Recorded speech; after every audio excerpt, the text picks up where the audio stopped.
বাংলাদেশ ও ভারতের দীর্ঘদিনের কৌশলগত ও ভৌগোলিক সম্পর্ক সাম্প্রতিক সময়ে এক নতুন চ্যালেঞ্জের মুখে পড়েছে। নিরাপত্তা উদ্বেগ ও কূটনৈতিক অস্বস্তির প্রেক্ষাপটে ভারতীয় নাগরিকদের জন্য ভিসা ইস্যু সীমিত করার সিদ্ধান্ত নিয়েছে বাংলাদেশ। এই সিদ্ধান্তের মাধ্যমে দিল্লি, আগরতলা ও গুয়াহাটির পর কলকাতা, মুম্বাই ও চেন্নাইয়ের বাংলাদেশ উপহাইকমিশন থেকেও পর্যটক সহ অধিকাংশ ভিসা সেবা বন্ধ রাখা হয়েছে। পররাষ্ট্র মন্ত্রণালয়ের তথ্য মতে বর্তমানে কেবল ব্যবসায়িক ও কর্মসংস্থান ভিসা চালু রয়েছে।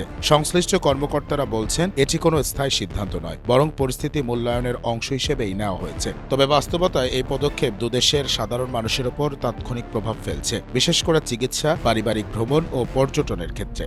বিশ্লেষকদের মতে সাম্প্রতিক সময়ে সীমান্ত নিরাপত্তা, কূটনৈতিক বক্তব্য ও পারস্পরিক আস্থার ঘাটতি এই পরিস্থিতিকে ঘনীভূত করেছে। ভারতের মুম্বাইয়ে বাংলাদেশ উপহাইকমিশনের সামনে উগ্রবাদী সংগঠনের বিক্ষোভ উদ্বেগ বাড়িয়েছে। উল্লেখযোগ্য বিষয় হল, এর আগে 2024 সালের আগস্টের পর বাংলাদেশিদের জন্য ভিসা সীমিত করেছিল ভারত। পাল্টাপাল্টি এই সিদ্ধান্ত দক্ষিণ এশিয়ার কূটনীতিতে এক ধরনের অচল অবস্থা তৈরি করেছে। প্রশ্ন উঠছে, এ ভিসা সংকট কি সাময়িক, নাকি এটি দুদেশের সম্পর্কের নতুন বাস্তবতা?